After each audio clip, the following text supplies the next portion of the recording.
Ladies and gentlemen, welcome to the Sandman Podcast.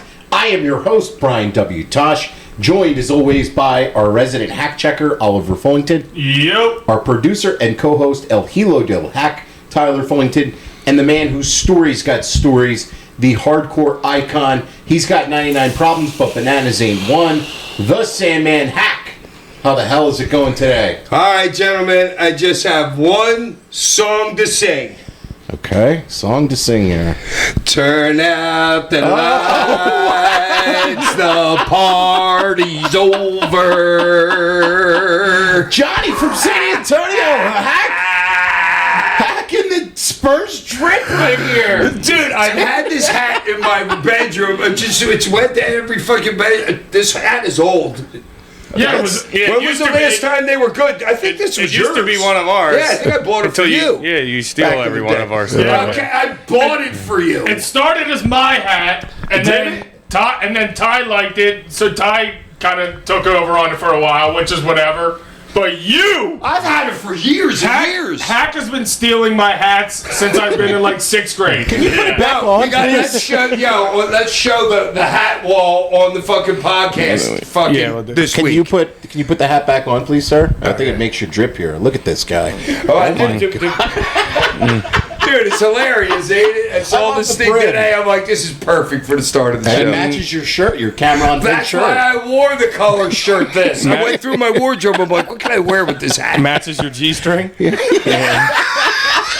Shout out 360 bags. Right into 360 bags. Come on. Might as well put him over like God, like he is. Why not? Because 360 bags, that might have been the best one he's done yet. He's done a ton of great ones.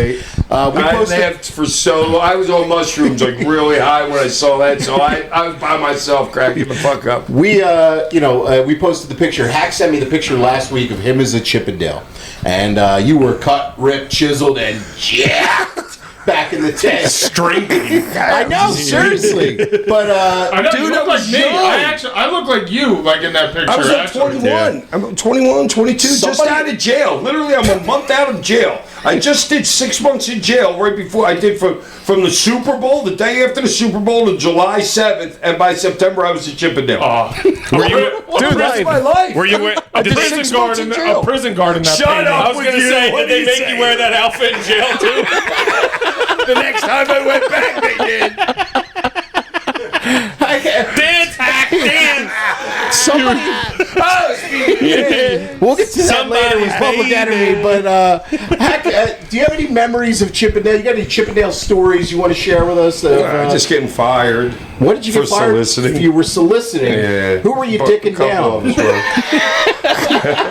Wasn't it? It was the only way to make money because you were just happy to be a Chippendale. It's like some guys in wrestling shows. You were just happy to be there. I mean, it's an honor, Were right? you part of it? Were you part of like a sting? Were you part of like a sting? Yeah. Like a Like sting operation where they Did they send somebody in there thinking that you were trying to sell sex? Like they set you up, or how did you get caught? No, it happened later through she was the wife of the commissioner of like Wilmington, Delaware. Okay, because somebody on Twitter hit us up and said that you had talked to them years ago at like a Denny's after a wrestling show and said that you had sex with some politicians' wives. Yeah, it was something like I'm pretty sure it was the commissioner of Delaware, Wilmington, Delaware. You were dicking her down. Well, it was a one-shot deal. It was literally one shot deal. like a 4-second deal. I'm the quickest 60-second man all night long. The quickest deal ever. Quickest $100 I ever made. Wow, 100 there you go. That's probably That's better. what it was back then. So it was $25. Well, what year was it? It was 25 bucks a second. Okay. 84, 85. All right. 25 bucks a second. No, this might have been my second time out of jail. This might not have been my first time out of jail. This might have been my second time. What a worker you were. And by that I mean sex worker, not a wrestler. Dude, you gotta do anything to make money. Let's talk about this. Actually, before we do, I got to also say, somebody on Instagram said the comment section on that post was like an ECW reunion with everybody that was commenting from RVD, Franny. For what? On the Chippendale picture. Put it on Instagram, RVD, Franny. Franny goes, this is AI. Joel Gertner. Yeah, Gertner commented on it. Meanie's girl. Yeah. They all knew back in the day. I know, but there was like a reunion just in the comments section. That's great. Yeah, Meanie's girl was like, I remember Hack telling me this story. He was a Chippendale. Never believed him until this photo. Dude, that's a Polaroid. Yes. Yeah, that's a freaking Polaroid picture that my mom took. Yeah. Your mom took. Get out there and make some money, Hack. Don't be shave your ass, dude. Because I was just out of jail. That's right. It wasn't my first time out of jail. It was my second time out of jail because you had to have a place to live for them to release you. Yeah. They don't just want to release you to the street to go do more crimes. That's how they figured. So you had to have an address. So I went back to my parents' house for like a couple months, and then that's what all that shit, like literally 30 days out of me being out of jail. You had to tell your parole officer that I got a job, I'm employed now. Oh, yeah, she did. She wasn't happy about that. I couldn't imagine. Well, they don't like you working in a bar atmosphere. Yeah. You know what I'm saying? That's the thing. Yeah. Right. Well.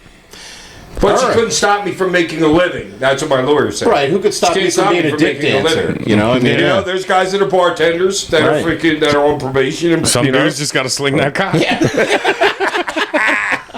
Oh God! Last night it was NBA Finals Game 4. Man, and this entire series has been just incredible basketball. The games all have been just like the highest level of basketball, back and forth. The finishes have all been insane. And last night, I mean, it was a total blowout. The Spurs were going to like run them out. The choke of all chokes. And it was the choke of all chokes and the comeback of all comeback.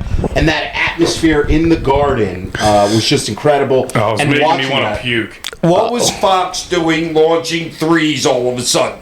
I have no idea. Dude, how could you lose that game? Yeah. They scored 30 points in the second half. Right, and they almost had 80 in the first. That's 75 and 30, right? They didn't score. The Spurs didn't score any points in the paint in the third quarter. They were shooting jump shots out the ass. Yeah, coming at go ahead. No, yeah, they were just. It was disgusting when they came out of half. So the Spurs they kind of stopped running offense. Like they were kind of in the bag. And the craziest part about it is, like, I felt like that was also, like, the longest game I've ever watched. Like, I felt like I had been watching the third quarter for, like, 15 minutes, and there was, like, 8.5 minutes still left. Like, it was just, and after all that, Fox gets the loose ball and tries to shoot the basketball and gets blocked. It's like, dude, just dribble it after that dude's all making that. $60 million a year. Yeah. Something close to that. And the other two were making $25 million a year between them, the other two guards.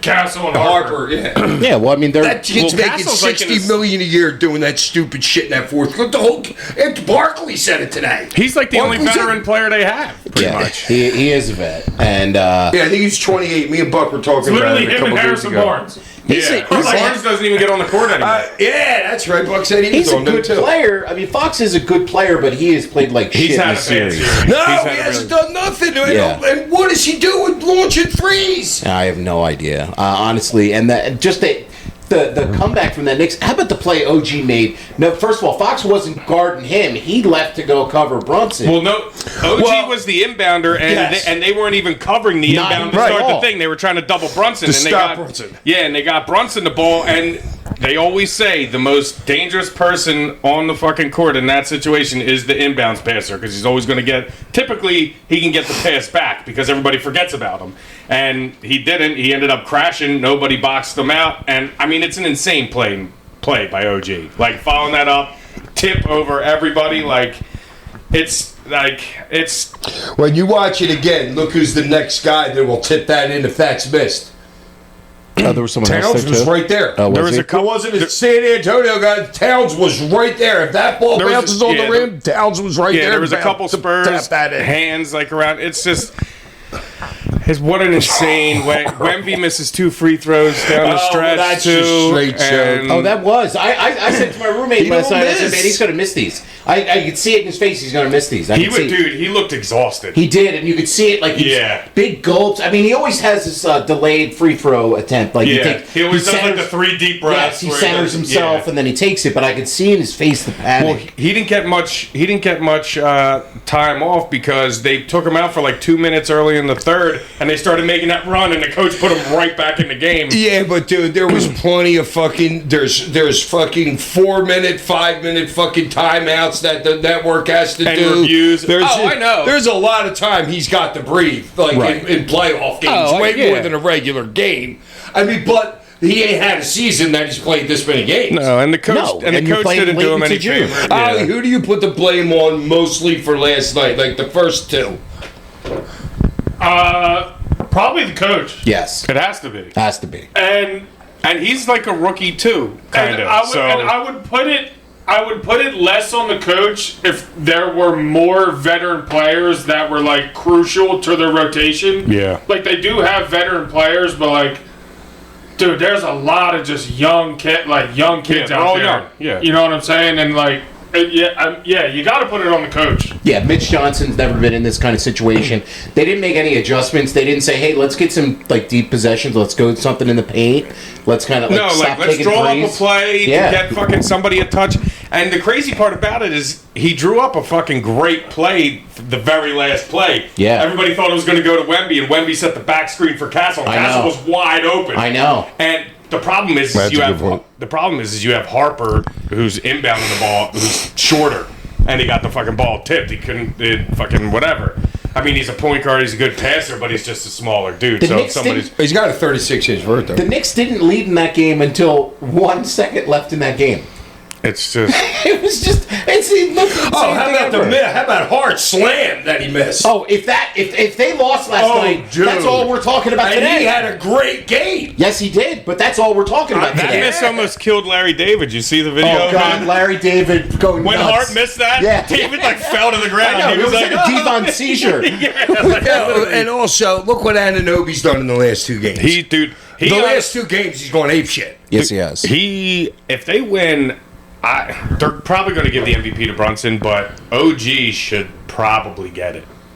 He's played out of his well, mind. look at his stats for the last two games. If he repeats that for 2 more games, But even You the only whole have to do series, one. You only have to get one more. I know, but I'm saying if he ain't getting it, then if it's only 1 more game, Yeah. If he has 2 more great games like that, then he has a better chance to get it. he's had a really good like And whole winning it series. in New York. He's been probably their most wanna give it important. to Brooks. He's been like their most important player, probably. Yeah, we're recording this on June 11th, so there's game 5 It's is Saturday, 2 night. days away. And Anunoby's made their bench. Their bench doesn't have to score so many points when Anunoby's doing what he's doing. No. Their bench is like nullified. Yeah, Bridges hasn't done a thing. No, besides the first game, he hasn't really Yeah. done much. And then so Shamet's been a little quiet players too. fucking make it there. But their bench was pivotal fucking in the series before. You know what I Yeah. mean? They And which had is- to get their yeah. 30 points off the bench was what they were saying on McAfee their last series. And the funny thing is about like, because like when we had our predictions and everything like that before the series started, like I said Spurs in 4 or 5, and the Spurs have blown a 15 to 20 point lead in every game of the series. I know they could Every have first swept. They quarter. could have swept. like, and first I'm sitting quarters, there- they dominated. So with my prediction, I'm like, I don't feel that bad about how I saw it going, but dude, they've blown a 15 to 20 point lead in every game, and they're young and they could be fucking tired. You know, they could be exhausted from OKC. Like, it's not an excuse. You gotta finish it up. Who's but, going to like, win the series? I think the Knicks now. I mean, I just think losing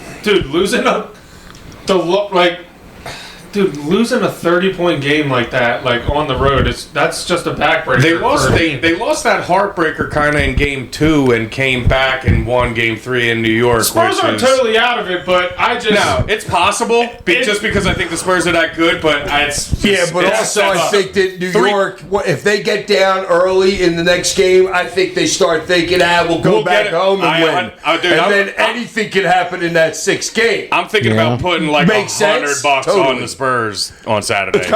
Me too.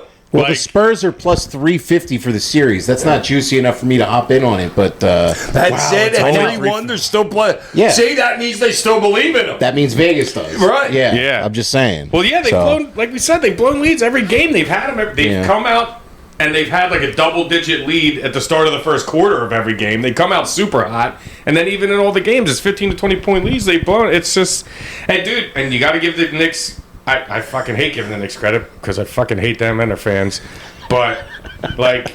Dude, they keep fighting, and they're just that fucking. They just keep clawing, and they make plays. Like And OG it is, making like, plays like that is like why you can look at like the Sixers roster and like the Knicks roster and like the starting fives. You're like, wow, we match up great with them. Like we're just as talented, but we don't do the things that they do. No. like when it it's comes to it's rebounding and playing defense and making those kind of fucking plays Winning like plays. that. That's why they fucking win the basketball games and why they are where they are. Is Paul George inbounding the ball to Maxey, and Maxey shoots and misses? Is Paul George following that up for a tip? Probably not. No, probably And not. Not even saying like making the tip in. Like, is he even following that shot? No, to try You know and what get I'm it. saying? Yeah, Like that's just like it's a different mentality. It's making winning plays, and the Knicks do that. Yeah, and it's been just an incredible finals. Sorry, Johnny, San Antonio might not go your way this year, but Wemby is absolutely incredible. I was rooting for you. Yeah, so let's Still hope are. for Vegas now. hockey's been great too. I mean, hockey's been fantastic Bet too. the over. Yeah, bet the over. I've been betting the over every game. They bumped it up to 6.5 Is today. it finally? Yeah, and it's okay. still minus 120. Well, I got a wrestling rumor story to talk about here. There's been a lot of CM Punk rumors going around the last couple of days. He's on the juice. Well, I don't think that's a rumor. I don't know if he's eating a lot of chicken breast or lifting Straight weights. edge, man. He's straight edge. You're right. I'm Why is sorry. he going back to MMA? Well, no, he just I don't looks, know the rumor. I have no idea where You you're have going. no You know idea. me. Yeah, you don't I know. don't really. I've heard about it, but I don't really know what's So like here's- being speculated. All Well, right, he's so been I'll off get- TV or something. He's been off TV. So this all started when a Twitter He was sitting user. with Lou in the front row at the Vegas He game was last sitting week. there. Shouts out to Sign Guy and Punk out there at the Vegas Knights Love game. side guy. This all started when a Twitter user. I want your money. I bet him. I took Carolina just because he's in Vegas. He loves Vegas. He's all about it. He's got. I saw a picture of him. Oh, on it's not Instagram. like they haven't won. Look at this. Could be their third cup in like a decade or In something. 6 years, I think. That So- close? I think. Yeah. All these rumors started when a Twitter user named Jacob. He stated that his Is that your intentions. breast size stuff? Sorry, it came into my head. I couldn't. He's getting it standing over there. I reluctantly said that. I know. I was like, I'm you like- can literally see how bad he didn't want to say it, but he had to. Easily the funniest thing ever said on this podcast in 130 I episodes. was trying to filter myself, but it was like it's too good not to just come out of my mouth. We got our Chippendale figure painting, and we got that line. I'm like a bee. You had to Get see, but that. I was like, Literally I'm with your sorry. tone, I was like, he didn't want to do that. It's like you're putting down a dog. Yeah, I was like, I'm sorry. That was You're great. euthanizing the family dog. Yeah, the tone of my voice is just like, I'm sorry. I'm sorry. I gotta kill him. So Jacob, I don't know. I'm gonna get to this story now. After that, Jacob stated that his intentions were to force the issue to see if these rumors were true, and they stated, "I've been largely against speaking on unverified rumors, but I believe there's enough smoke around the story that warrants acknowledgement and discussion, and that they want Punk and WWE to address these rumors." Okay. The rumor stated that Punk was angling for a specific thing to happen at Mania, which upset a lot of people. The one that just passed? Yes. Okay. And then he was also asked and declined a pay cut, and that he, as well as a lot of other people, are miserable in WWE, and that Disney is very upset at the streaming numbers for WWE so far on the ESPN app. Then they also said that Punk spoke to lawyers and that there's an ongoing issue between the two parties. Now, this is all this Twitter user, right? Not really a real source saying that they're just putting out this rumor. Now, Mike Johnson, who of PWI Insider, and Sean Ross Sapp, they've downplayed this as a non-story, and they said that he's expected back shortly, maybe even in time for a program with Cody at SummerSlam. Now, they also said on Fightful that people at AEW are not closing the door on Punk going back there someday, as far as the bridge being burned. Now, there's a lot to unpack there with those rumors. But I think that if you're putting out something out there, you better believe that the people and sources that are telling you the things. There's something there. You think there's something there? Has to be something there. That wouldn't be the rumor. Well, that could be just some person. There's something there. There could be just one person on Twitter making it up. Now, to say what I think about the something there is Punk cut a promo after WrestleMania on that Raw about how he wasn't taking time off and he was advertised for shows. And then he didn't appear on them and was pulled from advertising. Yeah, so he hasn't done shit. Yeah, there's He hasn't something been on TV there. in a while. there's something there. Well, yeah, why haven't they used him? Yeah, but couldn't he just be getting time off? I mean, He could be, but then He's why? had time off. They have no schedule now. How many times you work a month? no, Why I'm do you- just saying something for him personally. Like if he wanted to have some, I mean, because since he came back, he pretty much ran straight through, right? He did pretty much. And, Yeah. but why do you cut the promo saying I'm not taking time off and then take time off? Why are you why are you advertised for shows and then not advertised and then not on those shows? Right. So something happened. Okay, you said they asked him to take a pay cut. But Could they have had the balls? Did they ask Bailey for 50%? I don't know who they've asked to take pay cuts. No, who's That's the all. one that said they took it? I thought Bailey said she took a pay cut. No, I don't think anybody has admitted that they have taken it. I don't out think they there. would want anybody to admit that. Yeah, I don't think anybody has actually said like we took it. I know, but if I'm Punk and they're asking me to do 50%, I'm like, what are you, fucking crazy? Right. Are you insane? It's like you guys are printing money. Right, and I just made event at Mania. So Yeah. I mean, look, I don't know what's true about this. To have And the balls to ask him for a cut, I wouldn't blame him if he was now the thing is about Punk too that we know like about the. furious hot. Let's talk about the history of CM Punk. This is a guy when creative doesn't go the way that he likes, is not afraid of saying stuff about it. You know, I feel like he's been playing ball though. he's been playing ball so far. right. All right, but you have to understand too. Who's his best friend in that locker room? Probably Paul Heyman. Paul Heyman.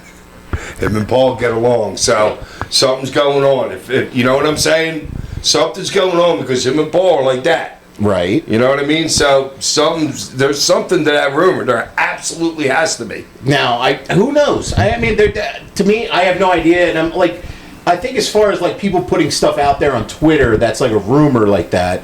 You know, you got to have a little bit of credibility, and I don't think you should just put something out as if you don't have it actually like really sourced behind stuff. You know what I mean? Well, we'll see. We'll see. I say there's absolutely something to that. You Gunk, think? what do you think? I have a weird feeling it might be actually WWE propaganda, and I think they might be I might be thinking too deep into it, but I legitimately think that everybody knows his personality. Everybody knows his, like fights with management in every company he's ever been in, and truthfully, he's kind of gone through a lot. He just held the championship for a while. He's older. His dog, which was like his son, just died. His wife, I think, was like, yeah, like he slapped that fan. You know what I mean? Like, I think maybe he was just like, yo, I need like a little bit of a break here. And they might be working some angle where Cena, like where Cody's playing the corporate like Cena angle, and he's playing the fuck this company angle. Something like that. I don't know. That I might be thinking way too deep into it. Let's screw this angle. If all right, here's just looking at your scenario is, hey, if you're bumming about your dog, it's not a problem with the company.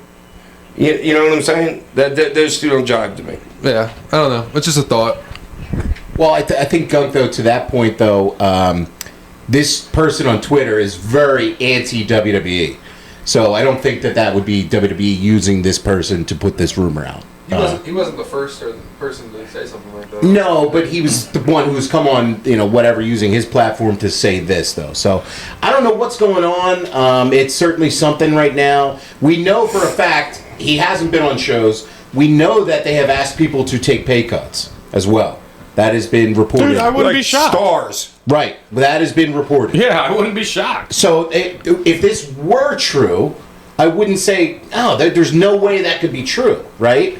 Now, again, I don't know. Dude, nothing would shock me with this new like the TKO group and everything like that. Nothing would shock me. Tell me more about who wasn't happy with their numbers. That was it. So this person on Twitter also said that ESPN and Disney executives were very unhappy regarding the streaming numbers that WrestleMania generated. Do we know the streaming numbers? We don't, but they have internal numbers. this is what this person says, right? And again, grain of salt on everything this person has said. But if the numbers were good, they'd tell us about them, right? Oh, you better believe that. Right, and they haven't put out press releases saying... It can't be good. Look at the product. But the other thing that doesn't lead to good numbers is the lead-in numbers that the shows have done on ESPN2 and ESPN. Absolutely, they love that shit, dude. Right, If people stay on that channel after that show's over. But they don't. That's huge. They love it. It's called a lead-in. Right, Lead out. But what they've started to do with these PLEs that they've had is you lead in with an hour of 2 matches on either ESPN or ESPN2, and then you put the rest of the pay-per-view on the app. Yeah, that's crazy. So those numbers haven't been great for ESPN, like cable numbers, the ratings, which we... Well, why? Because they watch the free and then they don't jump when they change it? I think a lot of people don't have the streaming ESPN app, and I think what WWE is getting paid for by Disney, they haven't met that expectation yet. Because it's a new app, you charge a lot of and people... you're asking Well, can we people to... find out how many people did they have? It's a brand new app. It's only been I would say 6-7 months old, so it doesn't have. Wow. Yeah, and it's like they have the ESPN Plus app, which people were buying, and then this is a whole nother ESPN different. They were making you subscribe again to another. Yeah, like Now, you weren't getting it included. Wow. The thing about this ESPN app is if you have most cable packages come with the option to get it now.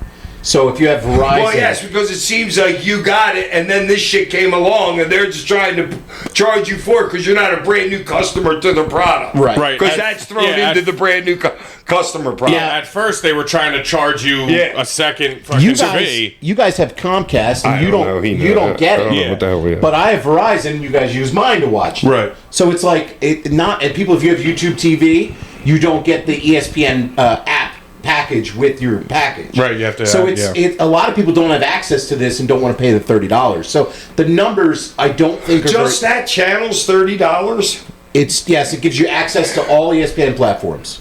Okay. And the WWE. All right, pay-per-view. Ty. So if you want to watch one of their shows, you have to have ESPN whatever to watch the pre-show or whatever they call it before they go to pay. Or you have to have ESPN on your cable. Okay, so all right. So does that code? Do you get regular cable without ESPN? Do you have to? I'm trying to get to the point was how much do people have to pay just to be able to get their product? Two different fucking. Sometimes, but not always. Yes, It's confusing.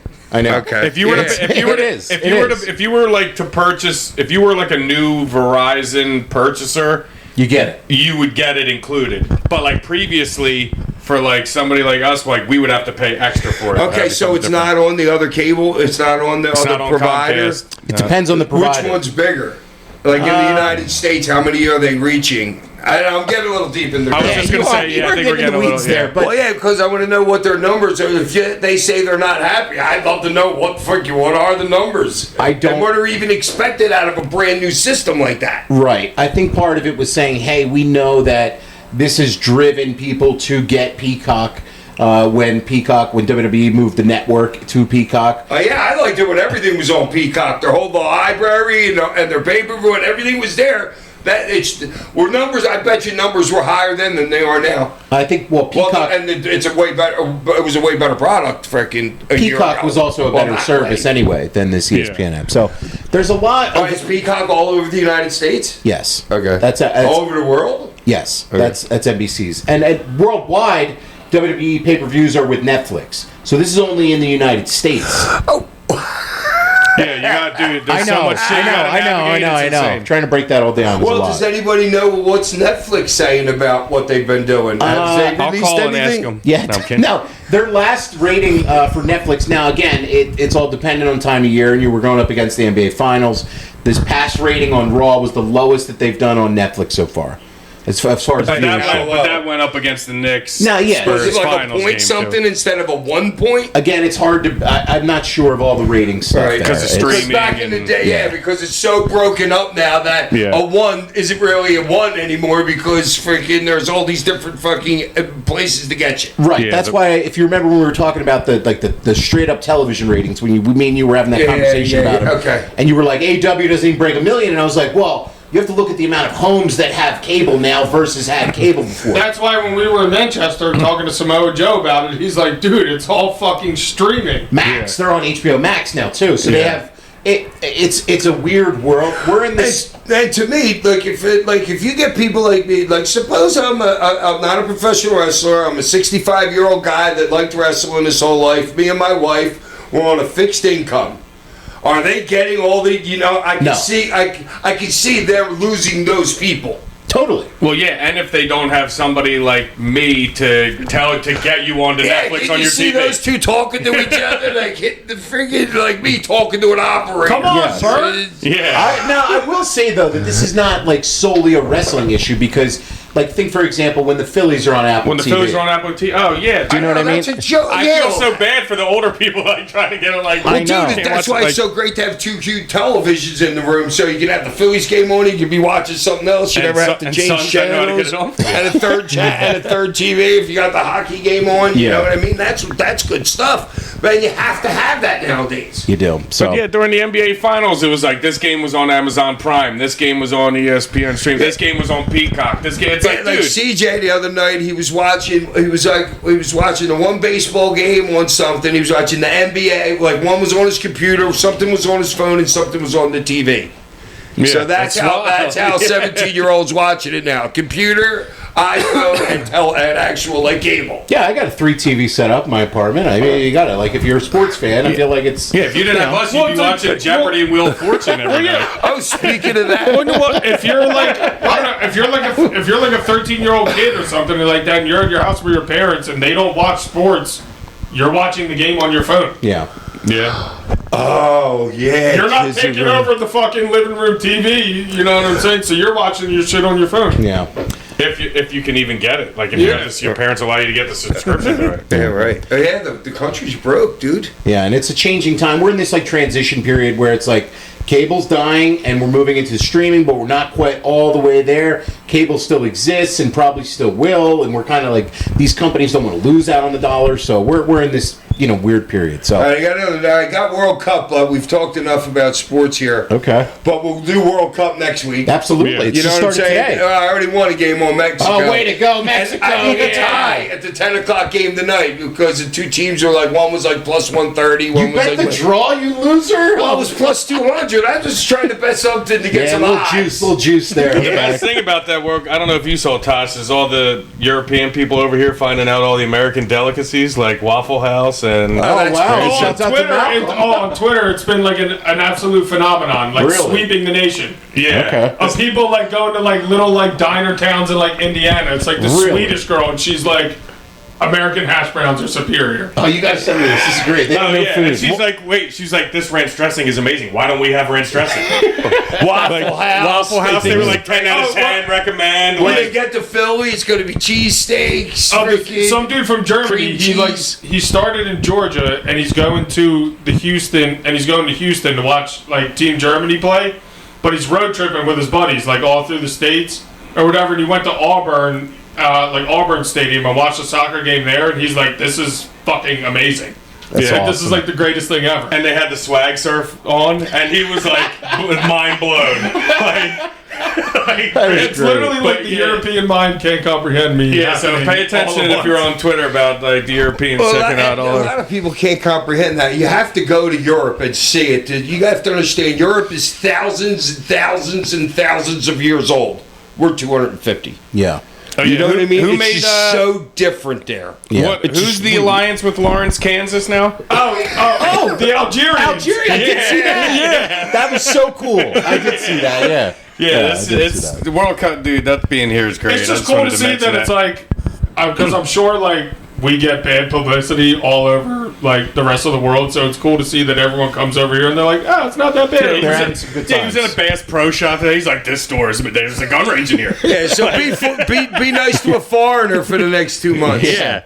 This week on the show. Hold on. One last thing. Wow. Has anybody seen what I really like this NXT, what they did last week? No. They had a competition between the two dudes who's going to be Mr. NXT. No. Well, I want to talk about that next week because I Okay. really liked it. And yeah, so You want watch to talk about Mr. NXT? Go talk about it right now. Tell us about it. Well, no, I want people to watch it, and then Okay. we'll talk about it. All right, I'll have to watch it then, Mr. Yeah, NXT. because it's something different and it's good. Okay.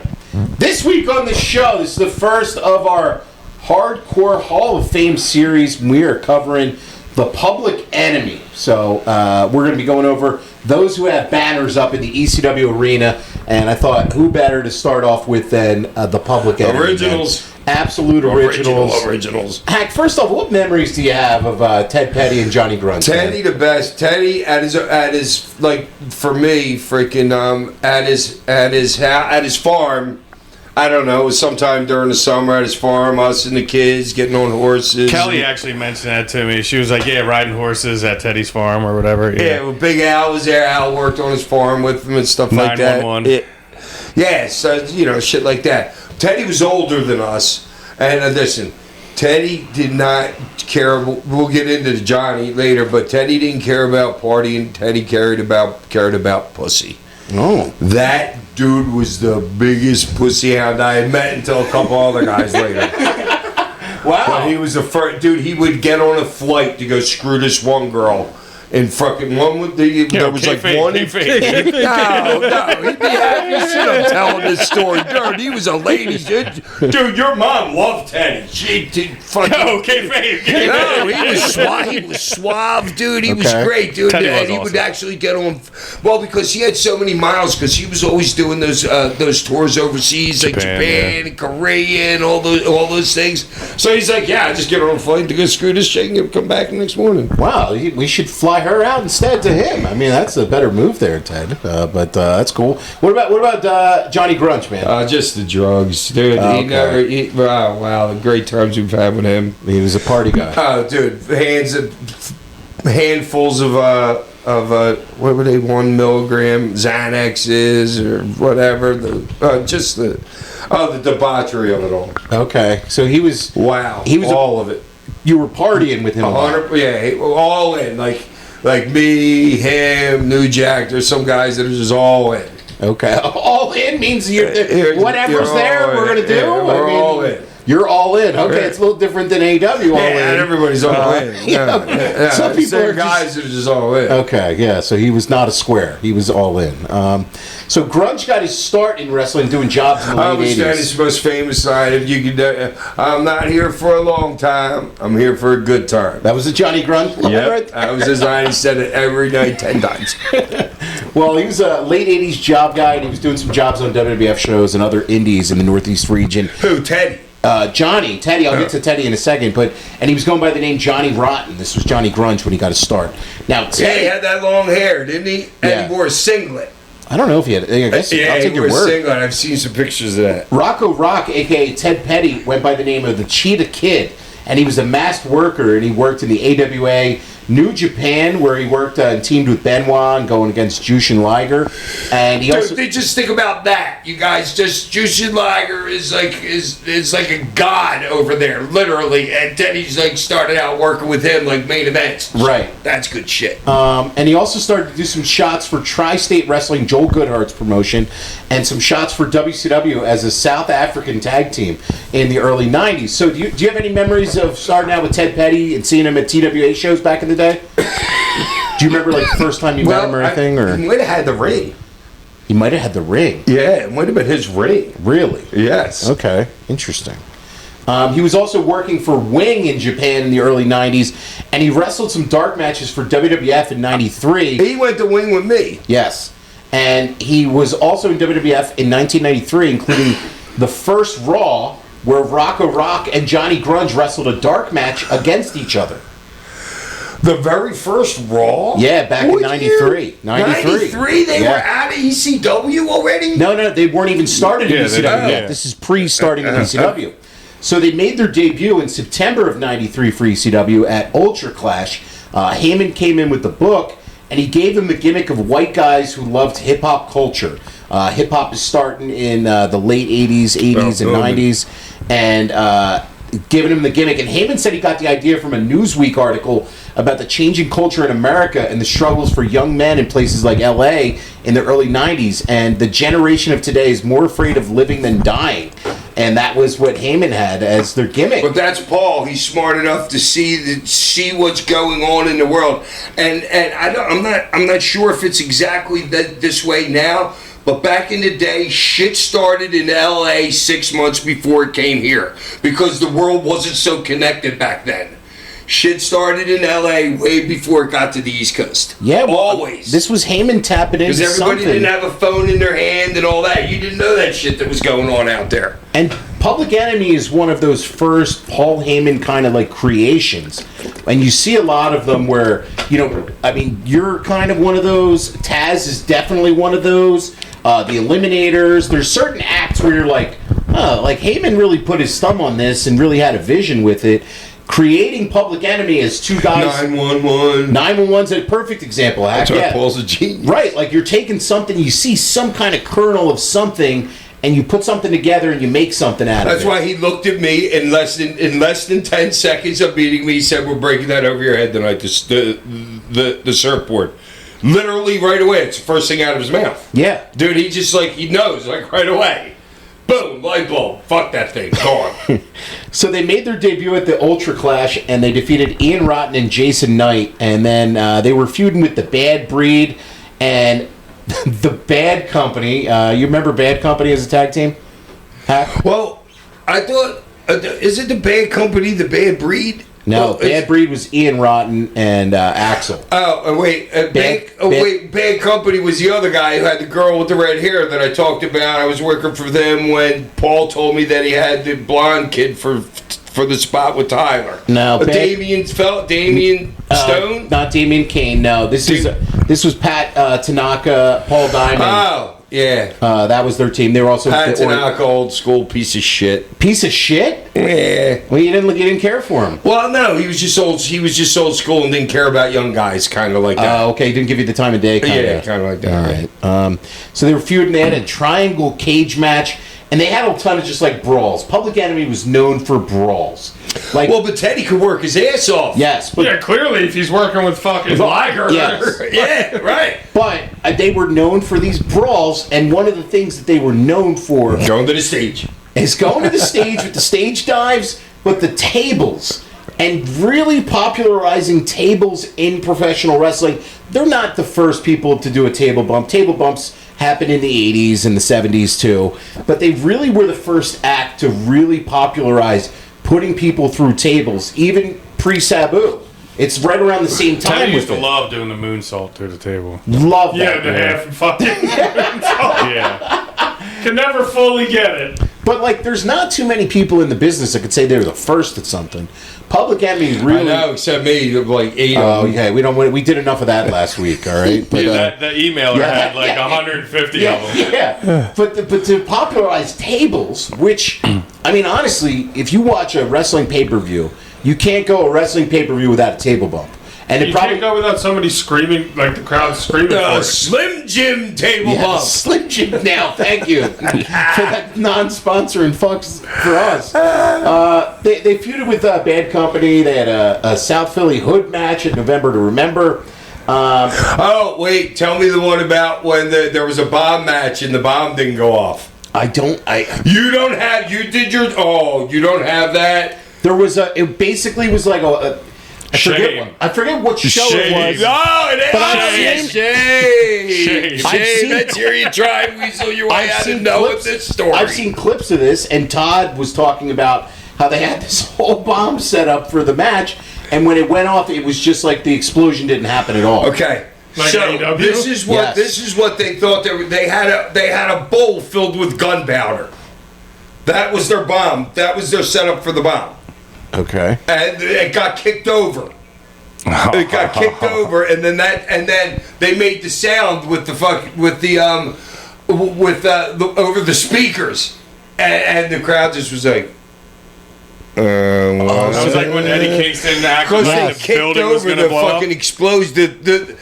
Because I think the whole time that they had the plan that a lot of the sound was going to come out of the speakers, yeah, right. but it was going to be a big flash, like a cannon, gunpowder going Right, off. yeah. But that got kicked over, and they couldn't light it. Oh man, could you imagine that? Jeez, I'd be so bummed. were you there? That's you were like there having that one night? table and the table breaking when you're setting it up, or something like that. But the sound being having exaggerated. streamers on your barbed wire. It would Yeah. have been way better if you had the light show with the sound in the background. You get a lot more out of it.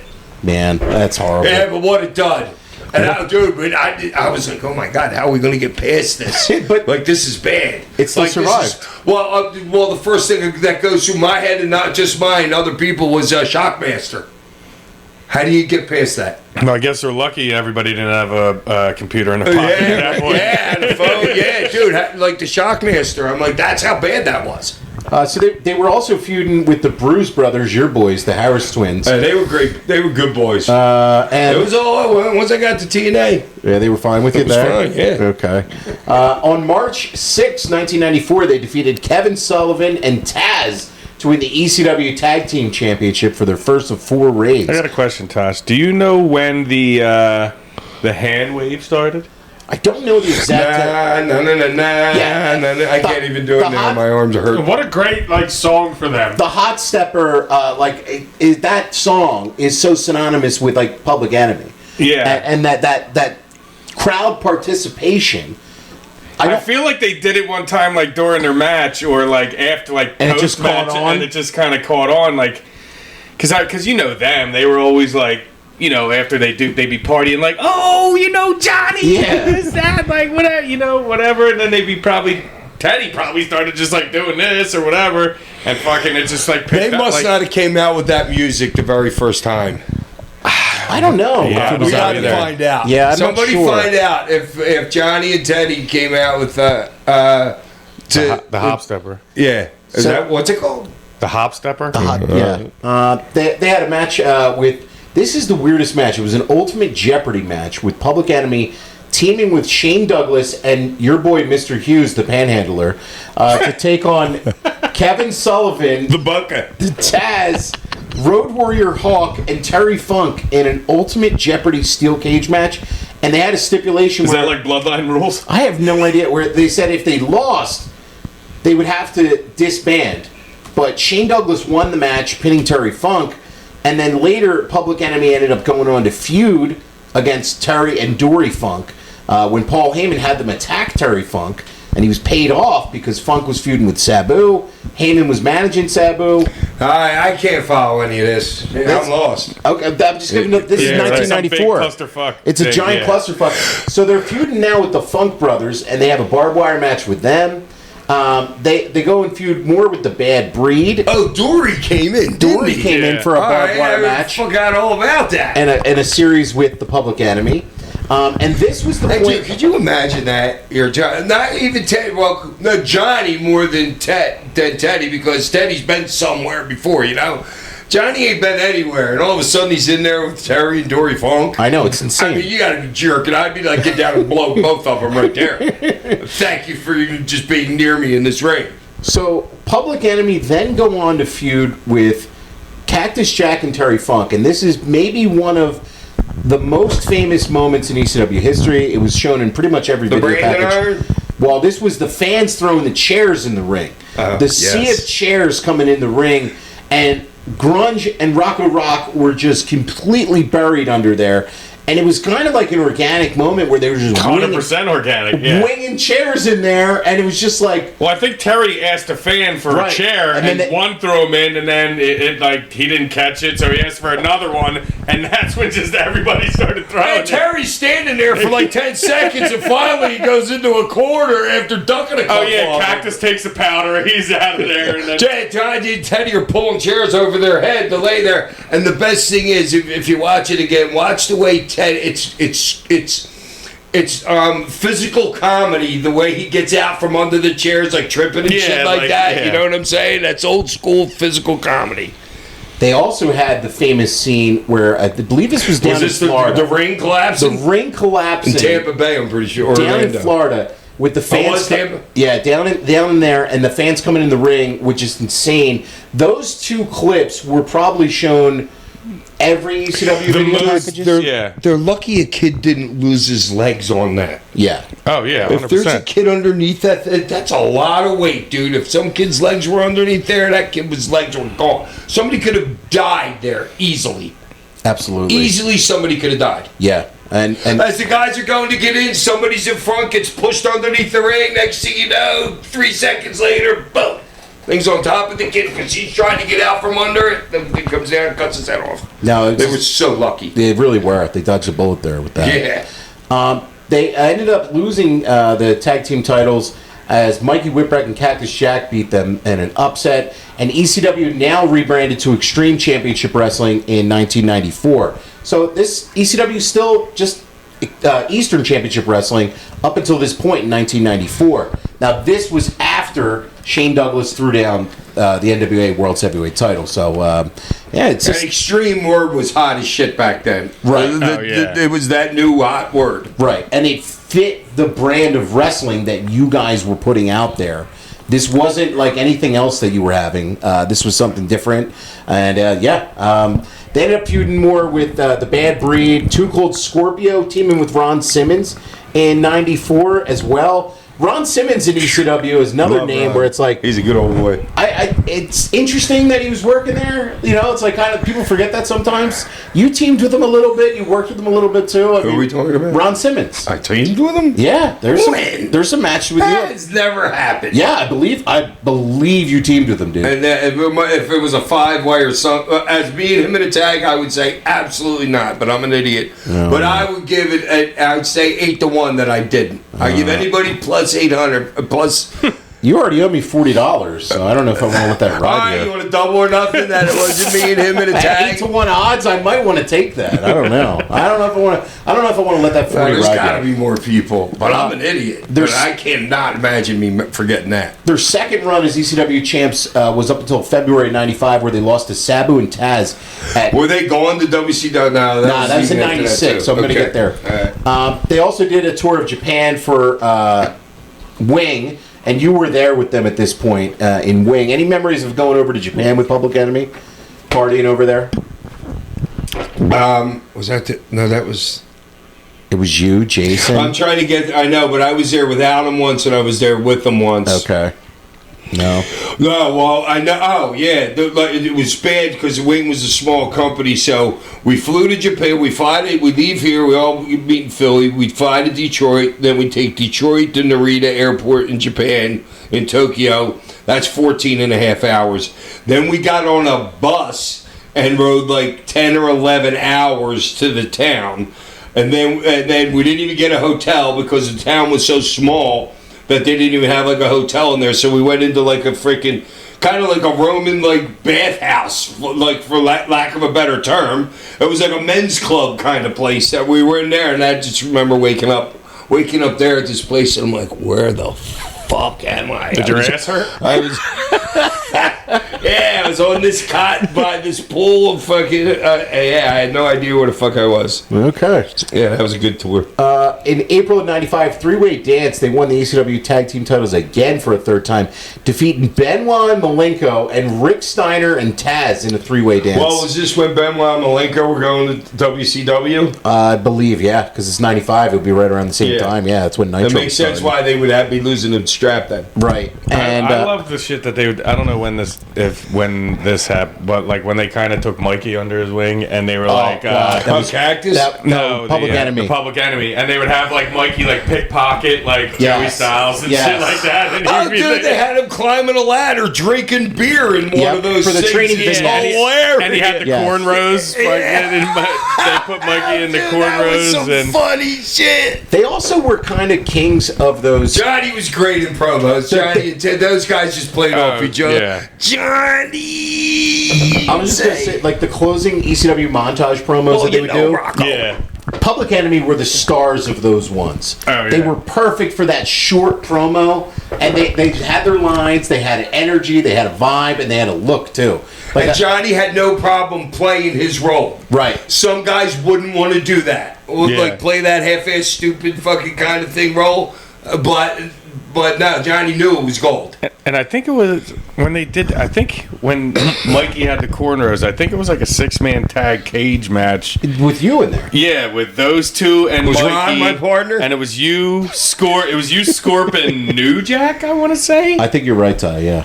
And Against the Public against Enemy. the Public Enemy and Mikey, and that's when Mikey had like the cornrows on, like the shit on. Yeah, we gotta watch that. They also started then feuding with my boys, the Pitbulls, having some dog collar matches, some baseball bat matches, hog collar? a lot of hog collar matches. They had just a ton of brawls here, and at this I'm point, not sure if the Pitbulls ever beat him. I'd have to take a look. I believe they I guess they did. The Pitbulls might have had the title, but that was before this. We'll see. If, you don't know what's coming? They lost the belts to Raven Wow, and Stevie Richards. shame. They lost the Shame, belts. you don't know what's coming. I do. I just asked you, did the Pitbulls get the belt? Pitbulls do get the belts in From 95. them? Not from them. All right, well, at least you had the answer. Raven and Stevie Richards, they lost the belts to. And this is when the Gangsters made their appearance. The Gangsters interfered. And now we're getting PE feuding with the Gangsters. And we get them. That's a bad. Oh, wait, so they neither one had the titles then? Did you just say did Stevie and what get the titles? Stevie and Raven won the titles from Public Enemy. Okay, so those guys go off and do their thing. Right. They end up losing them to the Pitbulls in that match that I love. Okay. And then All right. the Public Enemy And the are best feuding- match of all time. Yes, the best match ever. And then they're going to feud with the Gangsters. So they're feuding with the Gangsters. Dude, they had some battles. I mean, the gangs like Cage all matches, over the buildings, like stretcher yeah, matches. like- Public Well, Enemy. that was the forte of three of them. right. what they had You to know what do. I'm saying? Yeah. Teddy was the only worker out there. So this is the match you're talking about, Ty. It's Gangsters Paradise. I believe we've done this before in the show. Public Enemy team with Mikey Whipwreck to take on Too Cold Scorpio, New Jack, and U-Hack in a cage match. That match was nuts. And then, Was this at the arena? yes, Yeah. this was at the arena. And then Public Enemy beat Raven and Stevie Richards and the Gangsters to win back the ECW Tag Team titles for their fourth and final time at this point. All right, this is great. I love it. So, is anybody fucking close to 4? Any other tag team? I believe the Dudleys. I would yeah. imagine. Yeah, I was gonna say. I would Dudleys. imagine they Dudleys do. Eliminators possibly. Eliminators. They can all have 4? Yeah, I think Somebody tell us that, please. Somebody that's listening, tell me next week. I assume, I hope that the public, nobody's tied them. I'd rather the other 3, just because they're originals. So they took on November to Remember 95. We've also done this on the show before. And they lost to you and Too Cold, who had the tag titles at the time. And then Did we have everything there? you had everything there. were the men. This is where you guys did the dance off before. It's a I took the house down. Dude, that was one of those things that got me to a next level. When I did that dance in that thing, that place was if you'll listen to the gasp before the pop. They're like, oh shit, he's fucking dancing. It was one of those pops. The gasp before the pop is the best. Yeah, that pop. video is great. it really is. The next day, I knew he would have something to say. they wrestled a dark match for WWF at the Survivor Series, taking on their tag team champions who were the Smoking Guns at the time. So they get a tryout for WWF. So they've built up a name now over the last 2 years in the business, and they're going to sow their oats somewhere else. So they have a tryout in WWF, and they're still in ECW. They end up leaving the company a couple months later, signing in 96 to go to WCW. Now, they end up jobbing out. Because Kevin Sullivan was the booker there. And he was taking a lot of the guys that he saw in ECW, right? Well, Benoit, Malenko. Benoit, Malenko, Was that the other Guerrero. one? Guerrero. Yeah, all. Yeah, in WCW, they used to come to the ring, both of them carrying the table. They used Yep. to carry the table to Yep. the ring. Yeah. So both WCW and Yeah, I forgot about that. both WCW and WWF were like going after them at the time. They were one of the hottest free agents in the business. But the boys weren't putting them over. No, and I'm going to boys get were to not that. putting them over, dude. They're like, not here. They end up feuding with the Nasty Boys down in WCW. Oh, God. Could you imagine that? Oh, God. The knobs and grudge battles. God, Knobs. Oh, I don't know my if God. I don't know if Knobs could hurt Johnny. No, Johnny's unhurtable. So they end up feuding with them, and they defeat Harlem Heat to win the WCW Tag Team titles. What? Yes. I I would have bet money that never happened. Harlem. I thought they went downhill from there. No, they won the tag titles in WCW. So like, I would have said they didn't. Yeah, I thought they did nothing there at all. no, they had a decent run there. Harlem Heat got it back shortly thereafter, and then they were just really kind of just a background tag team for WCW, feuding against the Faces of Fear, Harlem Heat, Jeff Jarrett, Steve McMichael, the Steiner brothers. Oh my God! Can you see Johnny Grunge and McMichael? No, that's probably, we gotta watch that actually. It's popped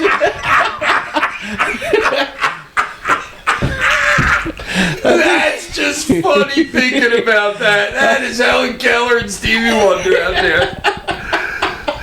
I think that almost popped you as much as Ty's joke earlier. Yeah. I was thinking funny. Mongo was Mongo, you know. And then But turning something into something like that, like one career into another one like that. pretty cool. I gotta hand it to him for that. You know what I mean? Just getting to a level of that. Oh, Mongo always entertained me, man. I was always a fan of Mongo. Yeah. They were just kind of like on the lesser WCW shows worldwide. Mid-card tag. Right, mid-card, lower card tag. Right after intermission, maybe something like that. And they were used to put over a lot of teams like the Outsiders, Nash and Hall, and they were kind of feuding with Barbarian and Hugh Morris, and these kind of all people. All of them are huger than them too. Right, and you're not going to be able to get the brawling matches that you had in ECW because guys are huger than you. Right, and it's not going to happen. So it's just unfortunate, kind of, I guess, the run WCW. They end up leaving in September of '98. They make their return to ECW in 1999 at House Party '99 in January. And oh yeah, that's right. They were in the what's the name with me. What? They were in the Junkyard match. They with were. me. I'll get to that in a minute. They go back to WCW, and so they come out and they answer a challenge to the Dudley Boys. And Johnny Grunge spoke on the mic, and then he said that it's been a roller coaster ride over the last couple of years, and that there's only one thing stamped on our hearts, and that's ECW. And they said that they invited everyone to come in the ring and dance post-show for a celebration. So they did that after that. But then they were scheduled to appear in February against the Dudleys, but they canceled because they were negotiating with the WWF. And so then ECW buries them on television after they no-showed the match with the Dudleys, and they said that they were cowards running from a fight, and then Public Enemy, and then that was it. And they go to WWF then at this point. So it was twice WWF. It was WWF, WCW, back to WWF. Yes. With the thought of an ECW match that didn't happen. Right. Okay. So now they go to WWF, and things in WWF do not go well for them. They were not well received by a lot of the guys backstage, and they had... So first off, Rocco Rock had to change his name there. Instead of going by Flyboy Rocco, or Rocco Rock, he had to go by Flyboy Rocco, because they had The Rock. So it's kind of like you, where it's like, oh, we got to... Can't have the beer, we got Austin. You know what I mean? Like those kind of things where it's like, who's going to confuse him with The Rock? You know what I mean? Right, like, yeah. That's them. I know, it's them. So they debuted in February of '99, taking on the Brood and winning by disqualification. No, you can't have Rocco Rock and The Rock. You don't think so? No, That's you can't too have convoluted? Yeah. No?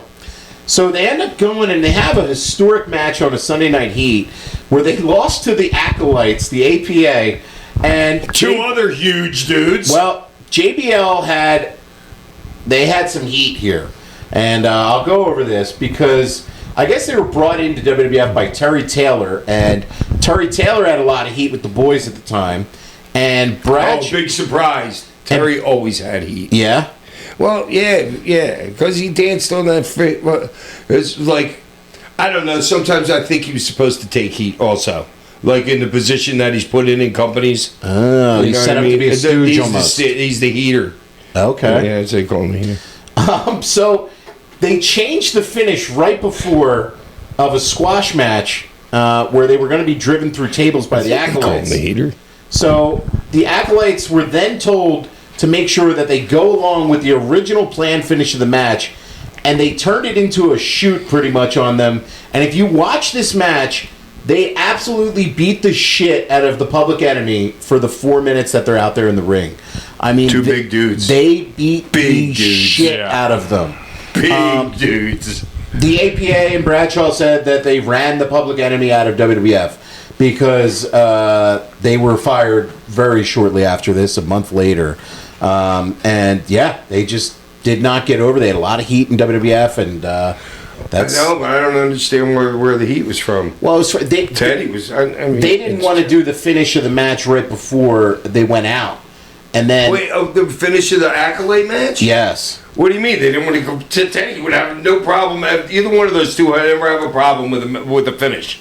That's just what the story says. About Yeah, I don't it. So- believe that. Okay. Because either one of those, you're there to do business. You're there to make money. So- I know both those guys very well, and I don't think it had anything to do with the finish. So they were then released in April of '99, and after that, they go to WCW, where they make their return to WCW in your Hardcore Junkyard Battle Royal Invitational. Hey, That match- there he is. What are your thoughts? I know you've said this before on the show. What were you sorry, saying? Dusty. No. Dude, I'm serious. What were you saying to Rocco Rock and Johnny Grunge as you were working this match? Oh no! As they came up, they just get done going over the match, and I'm walking in from the street with Peaches, and Johnny goes, "Oh heck, let's you show the fuck up." They just got done going over, and I was supposed to win, and then what's his name wins, Fit Finley. and then he blows out his leg with 49 stitches the next night in Jacksonville. I just went home after that, but I just went around. Well, it was it for you there, well, I hurt my WCW. neck too in the match, catching the King dude, Silver King, Silver off King. of like 5 stack cars. So they WCW in '99, their '99 run was very weird. They had some matches with the Insane Clown Posse, Benoit and Perry Saturn, Barry Windham and Kurt Hennig. Dude, you got to understand that company was so off the rails. Right. Like show off the rails at that point. It was unbelievable. No, we've done a lot of those '99 WCW shows. Oh, Yeah, was just throwing money away. show Just off literally the rail. flushing it down the toilet. As bad as you guys might think, that Throwing some, the show off of the building. They did, Yeah. shit. as bad it was as so off the rails. as bad as like some wrestling might be to some people, it is never 1999 WCW bad. I'm going to tell you that right now. It Oh never. my God, the shit that they were throwing against the wall was Yeah. incredible. Their final match in WCW was a squash match, losing to Sid in '99, and then after Handicap match? What? yeah, it was a handicap match where they lost to Wait Sid a minute. Wait, where was this? in WCW. This is their Okay, final so wait a minute. WCW. Whoa. So Okay. they went to WWE, left WWE, went to WCW, left WCW, went to WWE, got crushed by the Acolytes, then went to WCW and did a handicap job for Sid. Yeah, and that was it. All right, I just wanted to Yeah. get the story straight Yeah. because wow. Yeah. And this is all in like, what? This is less than 5 years, right? It's 5-year period. Yeah, at 94, Dude, 99. that's going every year you're changing it then fucking back to a cup. That's insane. I mean, it's the business back Oh, then. I'm sure they got paid though too. Right, they probably had a couple good earning years. You know what I Yeah. mean? From 96 to 99, they're probably making some really nice money. After that, they just worked indies on the independent circuits. They were paying me $250. Right. I mean, I'm sure they're making good money. They then worked a couple of matches in 2002 for Blue Meanie's 3PW Fed, taking on the Bad Breed nearly a decade later after they did. That was Ted Petty, unfortunately, passed away of a heart attack on September 21st, I love you, dude. 2002, when he actually was going He to... was 50, I think, when he passed away. He was wasn't he? young. He was going to take on... Yeah, but he was older than all. He was a decade older than all of us. yeah, he was actually a boxer. When he, which I didn't know until I was doing some research for the show here. He was actually... He was always on the juice, though, too. He was scheduled to take on Gary Wolf that night for 3PW, and he was on his way to the show. And yeah, I mean, just really sad. Heart attack, passed away. Johnny Grunge, unfortunately, passed away in 2006. What year did Johnny pass? What year did Teddy pass? In 2002. Okay, and then Johnny in 206. 206, he passed. What was Louis? Louis was 97. Yeah, I was going to say Louis was Okay. way before Yeah. that, yeah. Anybody else I'm missing in there? When was a Rude? bunch of people, bro. Rude was 98 or 99. around that time period. Yeah. So Pillman. Pillman was 97. Yeah, a lot of wrestlers. We should do a list on those guys. We should do a show on that. Oh man, there's too many. The talent that's died young. Oh yeah, I mean it's insane. Pillman.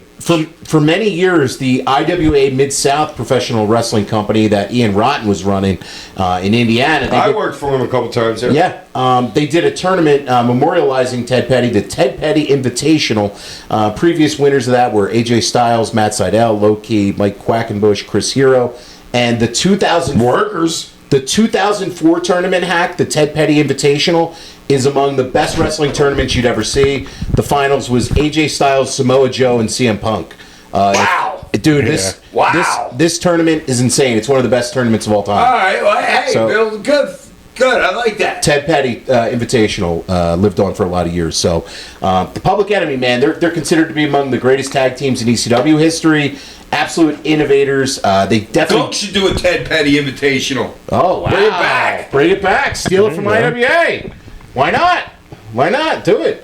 He'd put himself over. He would actually. We call it the Gunk Invitational. The Gunk and PE. The GPE. Any other memories of Teddy and Johnny Grunge, man? Well, no, I said the best ones. Yeah. So. I mean, dude, they're good dudes. I mean, I was young, just as a kid, but would obviously treat me fucking great. They're just fun guys.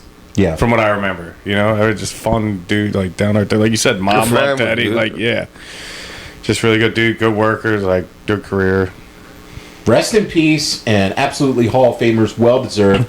Love both you to have guys. their banners up in the East Were Arena. they?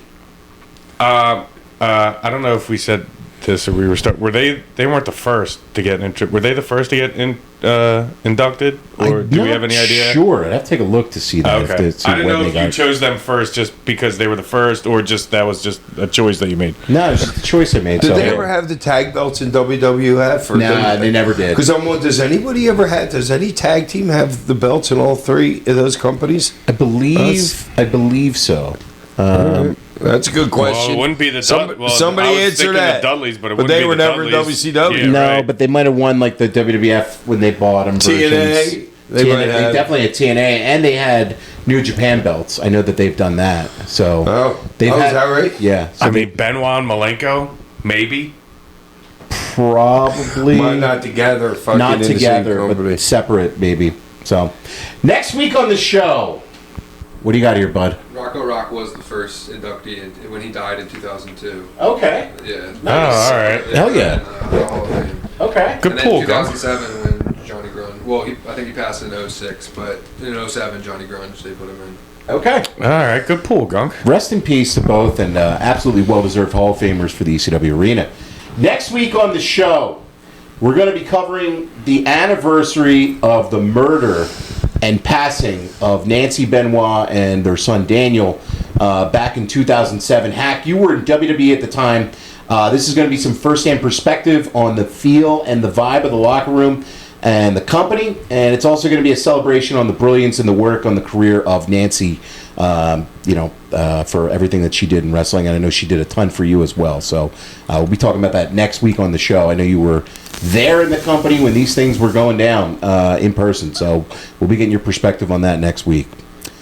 Housekeeping.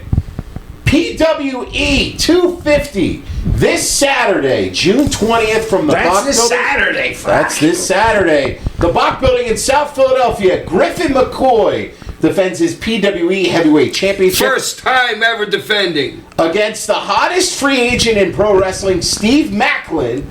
That's a big, big match there, Hack. That's a good matchup. Macklin just left TNA, and now he's I'll be home in bed by that. You're the commiss, dude. How are you getting home? Yeah. Uber. Who's gonna do the I work? still need you guys for that. You can't even spell Uber. Yeah. I would have to go to a fan to get me an Uber to get home. Because I wouldn't know how to do it. Ty Reno's in a gauntlet match booked by Commissioner Hack himself. Oh, yeah. Tiara James. Hack, that's a name that you demanded she be booked after seeing her work at Fourth Rope. Ben the Bean, The Rep, Mr. Grimm, Dan the Champion, Mike Z, Vita Von Star, Death Cult, Sean Smith, Julesy, Cheeseburger, Postgame, BTA, and the Gunk. June 20th. Oh, you fucking bitch. June 20th, 7 p.m. Get your tickets now. Bring your kids, bring your friends. Come see the Sandman Podcast and Pro Wrestling Entertainment put on a great night of wrestling down in South Philadelphia to celebrate 250 years of America. I'll be on the call. Hopefully somebody smacks some sense They in gonna have those hot dogs there again? Those were good. I don't know. The glizzies? The glizzies going back, Gunk? The Glizzy cart? No, dude, okay. last show was good. I liked the last show. If you haven't yet, you got to watch the vignette that our boy Pedro shot of Griffin McCoy. What a prick that Griffin McCoy is, man. Mm-hmm. July 11th. Top guy, baby. From the Ginseng Lounge in Merchantville, New Jersey. The Smoke Off. We are presenting Dabamania with the Sandman Podcast. We're going to be watching Heat Wave 96 for the 30th anniversary. Come on out to the show. RSVP now. Check out Garden Greens and Heady Resources as well. July 11th from 3 to 7 p.m. You can't miss this session with the most hardcore podcast in wrestling. And see who's going to win the Smoke Off, Ollie and Hack. Oh, wait, and also, We're going dab for dab. I'm going to be at Jimmy's place on Indigo on July 4th. Oh. Remember, didn't I tell you that last week? Yeah, but I don't know any information about it. Well, there we We'll have to go. get confirmation on Oh, that's that, definitely happening. Okay, July 4th. I know, we just have to Indigo. get details And and everything. Indigo, it's in like, is it in Belmore? It's not it's far right from over the the Ginseng Woolwich Lounge. Bridge. Yeah, okay. 360 bags on Instagram. We've already talked about them, but be sure to show How some lovely love. is that when you get to go to two pot places to do stuff? That is so lovely. Pretty good. Be sure to show some love. Support the man's artwork. He throws down each week for the show. And Oh my God, the Wemby thing. the Wemby and Brunson Oh thing. my God, the Wemby thing is. Yeah, him coming out of the spaceship. Is he getting back? I mean, with the one thing that he did with us, and then the Wemby thing, I'm like, oh my God, dude. That Wemby thing. If you got that signed by like a San Antonio guy or something like that, that'd be worth a lot of money. I told you. Yeah, that he's thing is so super cool. talented. I'm getting it for my nephew, man. He's got to get that. Check out Pro Wrestling Tees. They got a great new all-over print up on their site of the hardcore icon. Make sure you purchase one of those. Listener questions. As always, send My in favorite part of the show. to sammanpod@gmail.com. Please leave a name and a town. That's all that Hack ever asks for. Owen from Wisconsin writes in, All right, Owen, what's All up? right, how's the cheese? "What's up, Vic Grimes, Hack, Macaulay Culkin, and the boys? I have a couple of random I guess questions you're this Vic week." Grimes. I think I am Vic Grimes, so I'm going to assume. Number one, give me a Sinister Minister story. I remember Jeremy Borash made an ECW documentary, and the stories of Hack and James Mitchell talking about trivia, and the 30-second parallel, and in his Hack voice, "Hey, red guy," always Did he say cracks me up. it's the 37th parallel, not the 32nd? Oh, okay. All right, a good correction there. I'm going with 32nd. He was always a cool character, It's and with UFOs. That's what he's talking about. The 37th parallel is where freaking the one in New Mexico happened. okay. Do you have any memories? That's where the Kecksburg Bell, which happened in Pennsylvania, that was on the 37th parallel. Oh, okay. Do you have any memories or stories of Father Dude, James Mitchell? me and the red guy, not so much in freaking He always calls him red guy. in ECW, Yeah. but in TNA. Every single solitary week, me and him all night, fucking, we stayed up and did coke together. And just yelled at each other, talking about the 37th parallel. And just quizzed each other. Yeah, yo, red guy. Yeah. He said, "I'm always struck by watching old Triple H matches like 97, 98, pre the game. And his punches and overall style is so much different than what he eventually became. Obviously, this They was... screwed him, putting him in that goofy gimmick where he was a British stockers, see, He was a snotty guy, yeah. Well, that was Hunter for a Hearst reason. Helmsley. Yeah. Did they do that because of the three-way? No. What was that punishment that he got after that? He had he had a hog pen match with somebody, one of the okay. Godwins or something. But he said, obviously, this is a conscientious change of work and demeanor. Is this something that was talked about by the boys? you'll never be taken seriously by doing blank. So, like, do you think that's something like The Boys you guys talk about? Like, you're not going to be taken seriously when you're in the locker room with somebody about somebody's character. You ever say that about somebody's work to the guy? Another guy, if you're friends with them? No, nothing. No, I'll tell him I don't. Yes. Well, yeah, absolutely. But not ECW days so much because people knew their characters. Yeah. You know what I mean? But if you're at an indie show, and I'm like, no, dude, you don't want to do that. You're trying to portray you're this. Right. You know what I mean? Why would you want to do that? Yeah. Jesse from St. Paul, Minnesota writes in, What's up, Hack Myers and the Shaws? Is he coming to Minneapolis to see me? I think he will, man. SummerSlam? Yeah, I hope Well, he lives there. Yeah, he should. It's been a minute, yet I've been listening every week like always. Thanks, brother. I recently watched the Raven documentary, an excellent one if anyone hasn't seen Still it. haven't watched that yet. Ty, you were wearing a White Men Can't Jump NBA Jam t-shirt. What was your favorite NBA Jam combo? Ooh. I have no idea what they're even talking Dude, about. that's tough. Gary Payton and Sean Kemp were pretty illegal. Oh, they were. Oh, I thought you were talking about a video game for some reason. It is a video game. Yeah, you're not totally out the loop here. All right. Gary I know, Payton but and once Sean he gave Kemp. the answer, I thought it was fucking real. And then I'm like, well, wait a minute. He's old enough for Sean Kemp. I like Reggie and Rick Smits. I was just gonna say Reggie Miller, and I couldn't remember who the other guy that used for to play Indiana. with. Yeah. But Who no, was there was his like Stockton sidekick? and Malone was a nice little Yeah. pairing, but Stockton was, I mean, he was whatever. Stockton NBA Jam. Malone. he was Sean good. Elliott and David Robinson were really good. Yeah. That was a really good one. Yeah, there was a couple good ones. He said, being the official Sandman Pod statistician, what was your star rating for Roman versus Punk at WrestleMania 42? We didn't really give star ratings for Mania 42. We kind of gave it like an abridged one. Do you guys have a star rating for that match? I mean, I thought it was tremendous. I thought we did go over it, didn't we? We did, but we didn't give star ratings for Why it. did we go over it and not give a star rating? Because you hadn't watched it all at the time we were doing our recording. That match was amazing. I mean, that's like a... no, that was a good match. I mean, that's like a 4.5 at least for me. Yeah. I think it's at that level. Well, yeah. Well, For some reason, I feel like we did it. it was Punk and worked his ass off. Okay. I mean, do you have a rating, though, you're going to give it, Heck? Or? An 11. That's an 11. Okay. He said it has a shot at being the WWE match of the year. Oliver, MJF, Darby Allin from Full Gear 21 in Minneapolis is my favorite AEW opener ever. I loved it from an arena perspective, and it was excellent on rewatch. Lastly, it's awesome to hear that Hack will be at WrestleCon over SummerSlam weekend here. I'll be sure to bring some gummies for you and the crew if they fly in as well. Yes. How's the mushrooms out that way? Keep up the fantastic comment. I'll be sure to write in more frequently. Thanks, Thanks, brother. Appreciate it. Really man. appreciate it, man. Josh from Hamilton, Ohio writes in. Josh, hey. What's up, Hack Sacks? Was this the dude that's is he a Viking? He better. I think I said. Tell me if you're. Is this a regular? He's a regular, but I don't think Yeah, I he's mean, because the Vikings No. settled a lot of Ohio. Okay, that's the first time I think you've asked him this, but tell us if you're a Viking, Josh. It sounds like you guys had a great time at Dynamite in Philly. I got my tickets for Dynamite in Cincy on the 10th, and I'll be there representing in my Sandman shirt. Hell yeah. That just happened, didn't it? Yeah, last night. AEW really puts on a hell of a show, and you don't need to take out a second mortgage to attend. It's just too bad Hack didn't go with you guys. If I was Tony Khan, I'd be giving him front row seats whenever AEW was in Philly. Just say it.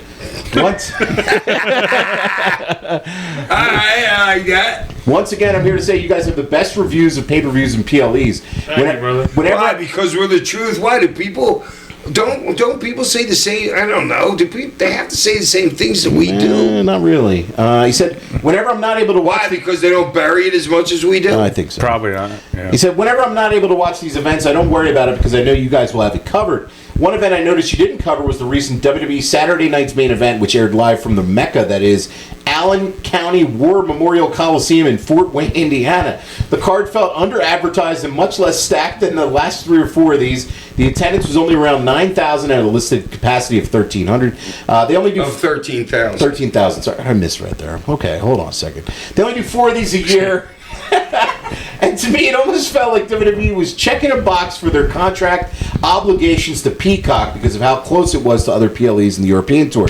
So I want to know if you guys watched it and what were your thoughts on the booking. I didn't even know it was happening. I didn't watch this one. I didn't know it was happening either. This happened before Clash of Italy. Yeah. I didn't watch had no it. idea. No, so I didn't watch it either. But Isn't then that, again- wait, is that... Oh, no, You don't have to watch it because they show you everything before the match happens in Italy. Yeah. Remember we were saying that? I'm like, you have no reason to watch. Monday night, you have no reason to watch anything because they show you everything that happens before every match. It never used to be like that. Yeah. Well, when you have 5 matches, But you usually gotta I'll have- like see some clips on Twitter or anything. Like I didn't even see anything about like that. On I saw Saturday the botch Night. that Becky, the ref, and Sol Ruka had on the finish. Yeah, that's about all I saw. And I saw something from the Street Profits match where there was like a big bump, but I didn't really see much from that show. I don't think it did anything that special. But Alex from Irun in the Basque Country in Spain writes in. Oh, the Basque Country in Spain. Yeah. Nice. Coming over for the World Cup. Are you a Gaul? A call, okay. Well, there's a possibility then because France owned probably some of that back in the day. Okay. The Gauls went through there and fought the Romans, I think, in around there. He said, "Hey, Hack, happy retirement, brother. I wanted to ask you this. I would have loved it if Timeless Tony Storm was not out of action and absent from TV for Tony to do a cameo or be a part of your retirement match versus the Invisible Man. Trust me, we would have loved it Oh too. God, are you kidding me? And do a thing or a cat fight with Kendra Lust that was teased in your September interview with Tony Storm. Or what a thing you've done with Tony if you got the pencil for that match." You know what's funny, Alex? We actually had joked about wanting to ask Tony. We never asked her or anything, but we had joked about it in this room. I think Ollie put it out there as like, what if we could get... You gotta shoot for the stars. Yeah, I mean, we never went for it, but it was an idea that we kind of tossed around a little bit. So that certainly would have been amazing. And I mean, there's still time for the cat fight. there's still time. They could still book that on their own. I Yeah. think I think maybe Juice would Or be. my fantasy booking. Yeah, yeah. He said also, I think the perfect male AW wrestler to have been involved there was Orange Cassidy. Orange Cassidy coming with Enter Sandman, and Orange comes with A-Cane, a mimosa. His attire, sunglasses, Hack's entrance in orange style, slow-mo thumbs up, and does the Hack beer spot with the fans with the mimosa, but then he does it in slacker style, slow-mo. What do you think of that guy's idea? That would have been good. That would have been really funny. Yeah. And, you had worked Orange Cassidy before on the Indies, Hack, so you... Well, you I did a spot or something. That's what I like mean by work. Like, It you was had good. Yeah, I didn't get it at first. I told you this, guys. Yeah. But when I was out there, I could barely compose myself. All right. I was Compose fucking myself. just wanted to crack up so bad. Yeah. Ash from Lyon, France writes in. All right, Lyon, France. We Yeah. got Spain and I France don't know back to back exactly here. where Lyon is. Bonjour, Hack. Happy retirement. I want to play a little game with you called The Writer's Room. I'm going to book a 17-match card of 90s ECW versus 2026 wrestling, and you got the pencil. You decide who wins the match and why. All right, so give it to me real quick again. Okay. He's giving you all these hypothetical matches, and Right. it's an old school ECW guy Yeah. versus a today guy in the match, okay? Yeah. And you gotta decide who You got to wins. decide who wins these matches. Do I get to pick the? Oh, is he picking the guys? Yeah. Yes, I'm going All to right. read you these right now. All right. Opening match, Rey Mysterio versus Psychosis versus Bandito. Who do you got winning that Ray. one? Ray. Jerry Lynn versus Drew McIntyre. McIntyre, Shane Douglas versus Orange Cassidy. Orange Cassidy. Okay, that's a weird match. It is. You were never gonna put Shane That is over. such a weird match. Yeah. I'm thinking that's why it's in there. It could have been Doink the Clown. Yeah. I would have put Doink over. Yeah. Raven versus Sami Zayn. What a matchup. That is a kind of that is a crazy matchup. All right. You hate putting either one of them only over. because Raven will have the flock and it'll win by Ooh. fucking interference. Okay. I was gonna say double DQ. Okay. Steve Carino versus Eddie Kingston. Oh damn, this guy's good. Who's asking these? This is The guy from France? Yes, this is Ash. Oui. Yeah. What's the what was it? Steve Carino, Eddie Kingston match. Who do you got? Dude, that's fucking Kingston can work. Yeah. And he's like so different. That'd be a great match. Yeah, dude. Time limit draw. Wow, he's booking a drawing card. It's a 17-match card. Well, With the it's just like Jesus. Steve can work, but Steve can brawl too, Yeah. so they Yeah. can both go like Oh, either way. That match would have been fire, dude. Yeah. Bam Bam Bigelow versus Leon Slater. I don't know who Leon Slater is. But think I'm so. taking Bammer over most people. Masato Tanaka versus Braun Breaker. Masato Tanaka. Oh, wow, that was the quickest one yet. You might as well put what's her name against somebody too, and I'll take her. Yoshihiro, Against Jake. hold on. Yoshihiro Tajiri versus Kyle Fletcher. Oh shit, Fletcher, easy. Fletcher. New Jack versus John Moxley. It goes out of the building and they're both arrested. Yes, they both get arrested and they're in jail. That's how that one is. Terry Funk versus Double Dragunov.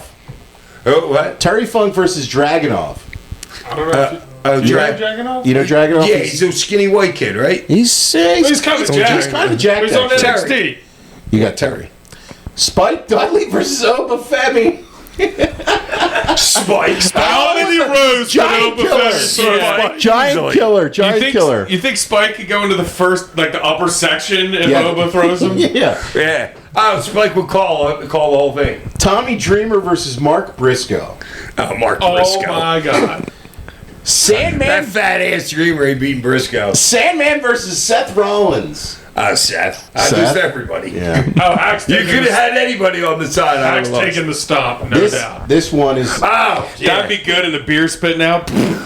Ooh, that would be good. Yeah. This one is, I think, maybe my favorite one that he booked. That'd be good too on a can. Taz versus Hook. Who's Hook? His son. His son, Taz's son. son, a little bit. He Yeah. just said. Oh, what happened to him? Yeah, he's still there. He's around. He didn't want anything. They're still trying to make him a Who badass. do you got in that match? You got to book a finish, bud. All right, well, let's go back to that one. You got to book a finish, man. You I'm can't going back to it. All right, Sabu versus Darby Allin. Oh wow. Man. They're going up. They're both on stretchers. Yeah, neither one can finish the match. Okay. They It's The both Rey just get Mysterio good. Sabu finish. They both just pass out on some move off the balcony, both of them. Rob Van Dam versus MJF. Holy RVD. RVD. What a fucking match that would be. And the main event of the show is Mike Awesome taking on Chad Gable. Mike. Yeah, Mike. Mike's got to go over there. Do you have a winner in that Taz and Hook What match? was the other one? Taz and Hook. His Taz son. and Hook. Taz. Taz. Okay. His son's too skinny. That was a great question there. Yeah. Awesome, That was dude, awesome yeah. right in. Dude, and it wasn't that there was some thought put into all of the matches. Yeah, 100%. Yeah, they were cool Yeah, that matches, was man. good. Ryan from Massillon, Ohio My writes answers in, were better, but just Just Hey, Hack and the East Side Boys and the big bad host with the most, BWT. Oh, and Gunk the Fuck. Jade was 1,000% sandbagging the entire fucking match. I think she's upset that Rhea is literally the biggest star in the female roster and probably in the company right now. Anyways, Clash in Italy was absolutely trash besides Jacob and Roman. Anyways, my question for everyone is, did you guys ever watch Wrestling Society X on MTV? It was a short-lived wrestling show with super cheesy camera angles and explosions and camera shakes. I feel like I have. I definitely watched this at the time, and it was totally... is it a drama? No, it was a Is wrestling... this like early 2000s? Yes, it Well, was I on... just saw something got on. It was on Netflix. MTV. It was a The wrestling. 30-minute wrestling show, and it was chaotic as fuck. It was hardcore, but it was like Lucha. It basically was like Lucha Underground before Lucha Underground. Yeah, I feel almost. like I've had It to was watch fucking that. awesome, but it was so weird, and the matches were very short. But yeah, it was interesting I fest. just remember Celebrity Deathmatch. Wrestling That's Society great. X was sick. It had like a crazy roster. It had a young CM Punk. It had X Pac. It had like all these guys, and people would like die in matches.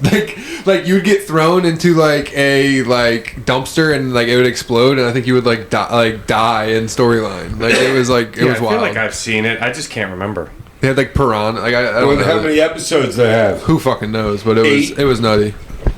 Yeah. He also said Hack should be in the 2027 WWE Hall of Fame, inducted by Dreamer and Fonz. We agree. Eric from Bucks County writes in, Bucks. good day and happy D-Cup Wednesday, Hack and crew. D-Cup. J-Jazz Might be- J-Cup. might be J-Cup. Yeah, Yeah, say yeah, yeah. Jacob from now on. Let me start off by thanking Gunk for making an appearance in the beginning of episode 122. I know he took time away from his busy day of working out and buying weed from his mom. Not from, for. Hopefully he had enough time left over to not plug his own podcast the rest of the day. Anyway, my question for Big Sandy this week is this. As we have unfortunately lost legends over the years like Sabu, Funker, and too many far too early, have you changed how you approach life? Do you find yourself spending more time enjoying life or just kind of taking each day as they come? Thanks as always. Love the podcast. No, I worry about dying too much. Oh, that's morbid. You can't put a bummer on that one. He asked me a No, I question. mean, you gave the answer. I mean, that's, yeah. I mean, Jagger Jack from Ben Salem writes in. Jagger Jack. Greetings, Hack and the Hack Pack. I also saw on Gunk's page that our heaviest Hack Packer had a birthday, so happy birthday, Tosh. Our heaviest I have to read these with a straight face and not pop before I finish the emails, too. Simple question, best hoagie spot in all the Philly tri-state area. See, hoagie's tough, dude. Oh, hold on. He said there's a deli near me called Marinucci's that makes amazing ones, but you can also never go wrong with Primos despite their prices. And so fucking help me God, if one of you says fucking Wawa, I'll blow up like the Ultimate Warrior and use to blow up during his entrance before the match starts. Much love. Dude, we're from Phil. Nobody from Philadelphia is ever going to say Wawa is the best hoagie they've ever gotten. Philadelphia is a mecca of a hoagie, dude. Didn't they start here too? I think I was born to answer this question, so well, obviously. yes, I want to say, obviously, Jacob. First off, Cut Above in Newtown Square. Oh my God, that was going to be mine. Yeah. Oh, yeah. love Cut Above in Newtown Square. As far as we're Delco guys, we're not Philly guys, so I don't want to be a poser. But I will say Cut Above #1 in Delco by Philadelphia, far. Yes, proper is literally like 2.5 miles away. I was going to say now Cut near Above. you guys here, Pagano's. Pagano's is very good. Awesome, and Yeah. I will say Farina DeVita in Philly. Fantastic hoagie, and they were actually at the PWE Hoagie Throwdown last year, and I got to take home a whole tray of their hoagies, which was awesome. Thank Farina Ate DeVita. every one of them, didn't you? No, I didn't. I was going to shared say them. it lasted that night. No, I shared them. Dude, what am I supposed to say when you say they gave... You know what I did? Everybody in the audience was thinking the same thing. You want to know what I he's did? so fat. I brought him over to my boy Freeze's for Football Sunday there as football was going on. And Spike, a good move. Spike came over across the street, John Robert, and I gave all the hoagies to him, and he fed his family for a couple days with those hoagies. So I didn't even eat all of them because I had enough hoagies that day, Hack. Just so everybody... I was full. Yeah, Did so just so everybody knows, we started a 40-40 club, and Tosh is the first fucking inaugural fucking member. 40, He turned 40 years old, and he's going to lose 40 pounds in the next year. That's right. Gunk, you got a hoagie spot here, bud? Yeah, shout out to Bo and Liberty City Kitchen. How much are they paying you? No, they're not paying me nothing. They always provide our guys in the back with really good food. What's it called time. again? Liberty Kitchen. And that's down in Philly? Yeah, shout out to Bo. Oh, they provide for PWE. Yeah, nice. and Bo's a big... I've had them. They were good. Yeah, Bo's a big wrestling fan, and just so you guys know, we might be in the talks of a potential Sandman Witch. Ooh. I like that. Merger. you never know. So shout out to Bo and Liberty Kitchen. Merger. Shout out to Bo. Heart Attack Rick writes in. Ricky! Konnichiwa to the High Chief Chippendale, the Great Hackalicious, and his 500-pound Chris Farley blow-up doll, and his giant nut goblins. Hey, I resent that. Yo, what the fuck? Can you guys please buy Hack a big black dildo to play with so the fucking dumbass stops fidgeting with the fucking microphone every podcast, for fuck's sakes. Rick out. Is he talking about me? Yes, he Yeah. is. Yes. Put a dildo in your hand instead of fucking with the microphone. Next week on the show, the Why, Ben- he can hear this? Yes, everybody Dude, can. we all can. And we tell you every All right, show. hold on. Can you hear this? Yes. Yes, every movie. Get the fuck out of here. Yo, we hear I don't that. believe. Here, give me your ears. Give me your ears. I don't believe this. Yes, we all hear it. Bullshit. Take off your Spurs All right, hat. everybody quiet. Okay. Oh, that's how I sound. Yeah, horrible, I know. Yeah. 37th parallel. No wonder I don't wear these things. Hold on. Shh. This is you. Okay, I'm not doing that. Yes, you You are. do that. I'm watching you do it. I'm not saying I don't do that. I'm saying. Oh yeah, that's horrible. That's why we need to get you the arm. No, that's why we need to get me a mouthpiece thing that I can do like that. Wireless mic. No, there, bud. but we weren't Yeah. lying when we said that's what we All right, so this is all your fault. Put that up. Did you get the tripods? Get me a fucking microphone. Yeah. Get on Amazon and order that now too. We just ordered all kinds of shit. Hey, thank you to Get Rick. me a real microphone. Thank you, Rick, for Yeah. pointing that out. He finally got it after we've been telling him for 122 episodes. Get him a dildo too. I think he needs that too. Next week on the show, the Benoit tragedy. But before we go, the Cane of the Week. Wait a minute. There's a place I just remembered. There's a guy. He actually makes him. He makes He dildos? lives, he lives over by Pumpkin. He makes he makes chicken cutlets out of his house. Okay. What the hell's the guy's name?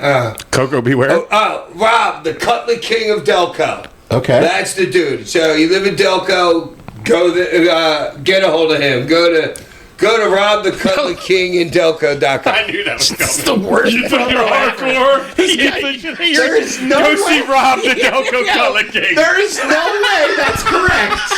This guy does not exist. You definitely did not get this right. He totally exists.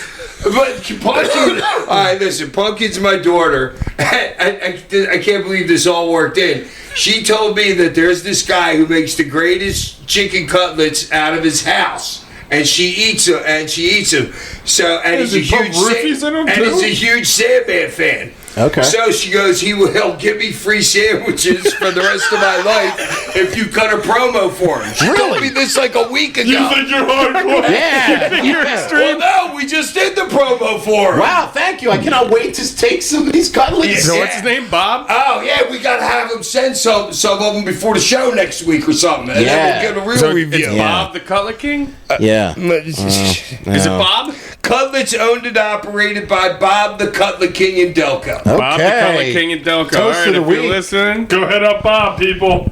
All right, peace.